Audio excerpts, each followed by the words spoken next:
안녕하세요. 지혜의 숲에서 길어올리는 깊이 있는 이야기, 지금 시작합니다.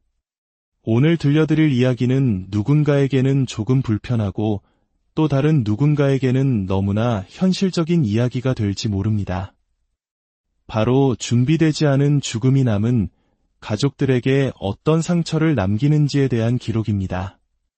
본격적인 이야기에 앞서 잠시 시간을 내어 구독과 좋아요를 눌러주시면 감사하겠습니다. 여러분의 작은 손길이 이 중요한 지식이 더 많은 분들께 전달되는데 큰 힘이 됩니다. 어쩌면 여러분의 이 작은 행동이 알지 못하는 누군가의 가정이 겪을지도 모를 슬픔을 막아주는 귀한 나눔이 될 수도 있습니다. 아버지가 돌아가시던 날, 우리 집에는 무거운 침묵만이 흘렀습니다. 슬픔에 잠길 겨를도 없이 우리는 당장 무엇부터 해야 할지 몰라 그저 막막했습니다. 병원에서 사망 진단을 받고 장례를 치르는 모든 과정이 꿈처럼 지나갔지만 진짜 혼란은 그 이후에 찾아왔습니다. 아버지 명의로 된 집 한 채, 은행 통장들, 낡은 자동차, 몇 개의 보험과 투자 계좌까지 평생을 성실하게 일구어 오신 아버지의 모든 것이었지만 그 누구도 이 재산을 어떻게 정리해야 하는지 알지 못했습니다.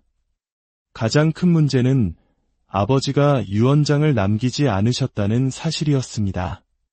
슬픔이 채 가시기도 전에 가족들의 마음속에 균열이 생기기 시작했습니다. 평생 아버지를 모시고 살았던 형은 자신이 더 많은 몫을 가져야 한다고 주장했습니다. 막내 동생은 모든 재산은 당연히 어머니의 것이라고 외쳤지만 변호사의 말은 달랐습니다. 상황은 그렇게 간단하지 않다는 것이었죠. 아버지를 떠나보낸 지 한 달도 채 되지 않아 우리 가족은 재산을 앞에 두고 서로의 얼굴을 붉히고 있었습니다. 어쩌면 드라마에서나 보던 일이라고 생각하실지도 모릅니다. 하지만 이것은 특정 가정에만 일어나는 특별한 비극이 아닙니다. 특히 미국에 거주하는 한인 사회에서는 유언장 없이 세상을 떠나면서 남겨진 가족들이 예기치 못한 법적 분쟁과 갈등에 휘말리는 경우가 너무나도 흔하게 발생합니다. 우리가 흔히 생각하는 것처럼 가족끼리 알아서 잘 나누면 되겠지라는 생각은 서류와 법적 관계를 중시하는 미국 사회에서는 통하지 않습니다. 고인의 뜻이 담긴 유언장이 없다면 고인이 평생을 바쳐 이룬 재산은 그의 의지와는 전혀 상관없이 차가운 법의 잣대에 따라 나뉘게 됩니다. 그 과정은 상상 이상으로 길고 복잡하며 때로는 평생을 함께한 가족에게 깊은 상처를 남기기도 합니다. 지금부터 유언장 없이 세상을 떠난 뒤 실제로 어떤 일들이 벌어지는지 세 가지의 실제 사례를 통해 그 참혹한 현실을 들여다보겠습니다. 첫 번째 이야기는 뉴저지에 홀로 살던 78배 이금자 할머니의 이야기입니다. 할머니는 갑작스러운 뇌출혈로 세상을 떠났습니다. 자녀 없이 홀로 지내셨고 형제들은 모두 다른 주에 흩어져 살고 있었습니다. 할머니는 평소 나는 가진 게 집 한 채랑 통장에 있는 돈 몇 푼이 전부인데 무슨 유언장이냐라며 손사래를 치곤 하셨습니다. 하지만 할머니가 돌아가신 후 조카들이 그 집을 정리하려 하면서 문제가 시작되었습니다. 유언장이 없으니 부동산 명의를 이전할 수 없었고 결국 법원을 통해 상속인을 확인하는 복잡한 절차를 밟아야만 했습니다. 문제는 여기서부터였습니다. 할머니의 형제는 4명이었는데 그중 2명은 이미 세상을 떠난 상태였습니다. 법에 따라 사망한 형제들의 자녀들까지 모두 상속인이 되면서 법적 상속인은 총 11명으로 늘어났습니다. 수십 년간 서로 연락조차 없이 살아온 친척들이었습니다. 어떤 이들은 상속을 원치 않는다고 했지만 그마저도 법적인 서류를 통해 상속 포기각서를 받아야만 절차가 진행될 수 있었습니다. 결국 이금자 할머니의 소박한 집 한 채는 2년 가까이 팔리지 못했습니다.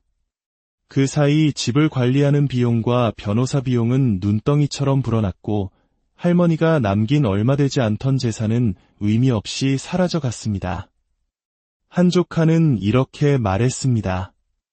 이모님이 돌아가시기 전에 종이 한 장에라도 당신의 뜻을 남겨두셨더라면 우리 가족이 이렇게 흩어지지는 않았을 겁니다. 두 번째는 시애틀에서 작은 사업체를 운영하던 60살 박영수 씨의 이야기입니다. 박영수 씨는 안타깝게도 교통사고로 갑작스럽게 세상을 떠났습니다. 그가 남긴 재산은 상가 건물과 자동차, 여러 은행 계좌와 주식 등 꽤 규모가 있었습니다. 그는 평생 결혼하지 않고 자녀도 없었으며 30년 전 한국을 떠나온 뒤로는 가족과 연락이 거의 끊긴 상태였습니다. 미국에는 그를 아는 가까운 친척이 단 한 명도 없었습니다. 그가 사망한 후 아무도 재산을 청구하지 않자주 정부는 법적 절차에 따라 그의 모든 재산을 주인 없는 재산, 즉 무주상속 재산으로 간주했습니다. 미국에서는 일정 기간 동안 상속인을 찾지 못하면 재산은 모두 정부의 소유가 됩니다. 한국에 있던 그의 가족들이 이 사실을 알게 된 것은 1년이라는 시간이 훌쩍 지난 뒤였습니다. 이미 재산의 상당 부분은 정부로 이관된 상태였죠. 가족들은 뒤늦게 미국에 상속 청구를 하려 했지만 해외 거주자가 상속을 받는 절차는 상상 이상으로 복잡했고 엄청난 비용이 필요했습니다. 결국 가족들은 재산의 아주 일부만을 힘겹게 되찾았을 뿐 그가 평생 타국에서 외롭게 일궈온 대부분의 재산은 영영 돌려받지 못했습니다. 세 번째는 텍사스에 살던 김은희 씨 부부의 이야기입니다. 두 사람은 20년이라는 긴 세월을 함께 살며 자녀도 둘이나 낳아 길렀지만 법적으로 혼인신고는 하지 않은 사실혼 관계였습니다. 한국의 정서로는 충분히 부부로 인정받을 수 있는 사이였죠. 하지만 남편이 암으로 세상을 떠난 뒤 비극은 시작되었습니다. 남편 역시 유언장을 남기지 않았습니다. 법원은 법적인 배우자가 아닌 김은희 씨에게 상속 자격이 없다고 판단했고 그녀는 재산 분배 대상에서 완전히 제외되었습니다. 수십 년간 함께 살며 일군 집과 예금은 모두 두 자녀에게 공동 상속되었습니다. 20해 동안 자신의 모든 것을 바쳐 지켜온 집에서 김은희 씨는 하루아침에 쫓겨날 위기에 처했습니다. 그녀는 울부짖었습니다. 내가 20년 동안 이 집을 지켰는데, 하지만 법은 그녀의 눈물과 세월을 헤아려 주지 않았습니다. 이 세 가지 사례는 유언장 한 장이 없을 때 남겨진 사람들의 삶이 얼마나 복잡하고 고통스러워지는지를 똑똑히 보여줍니다. 그렇다면 이런 비극이 벌어지는 걸까요? 미국 상속법은 우리가 생각하는 것과 어떻게 다를까요? 첫째, 유언장이 없으면 모든 재산은 각 주에서 정한 법에 따라 기계적으로 분배됩니다. 이를 무유언 상속이라고 부릅니다. 각 주마다 조금씩 차이는 있지만 일반적인 상속 순위는 다음과 같습니다. 배우자와 자녀가 있으면 이들이 정해진 비율에 따라 나눠 갖습니다. 자녀가 없으면 배우자와 고인의 부모 또는 형제가 나눠 갖습니다. 배우자와 자녀가 모두 없으면 부모 그리고 형제자매 순으로 넘어갑니다. 가까운 가족이 모두 없으면 조카, 사촌 등 더 먼 친척에게까지 범위가 확장됩니다. 그리고 최종적으로 상속인이 아무도 없다고 판단되면 박영수 씨의 사례처럼 재산은 정부로 귀속됩니다. 이 과정에서 우리가 흔히 생각하는 정의나 효도와 같은 감정적인 요소나 기여도는 전혀 고려되지 않습니다. 평생 부모를 모신 자녀라 할지라도 유언장이 없다면 멀리 살며 연락 한 번 없던 형제와 똑같은 몫을 받게 되는 것이 현실입니다. 둘째, 모든 상속 절차는 반드시 법원의 검인 절차를 거쳐야 합니다. 검인 절차란 법원이 사망자의 모든 재산을 동결시킨 뒤 그가 남긴 빚과 세금을 모두 정리하고 남은 재산을 법적 상속인에게 분배하는 전 과정을 관리 감독하는 절차를 말합니다. 이 과정은 짧게는 6개월에서 길게는 2년 이상이 걸릴 수 있습니다.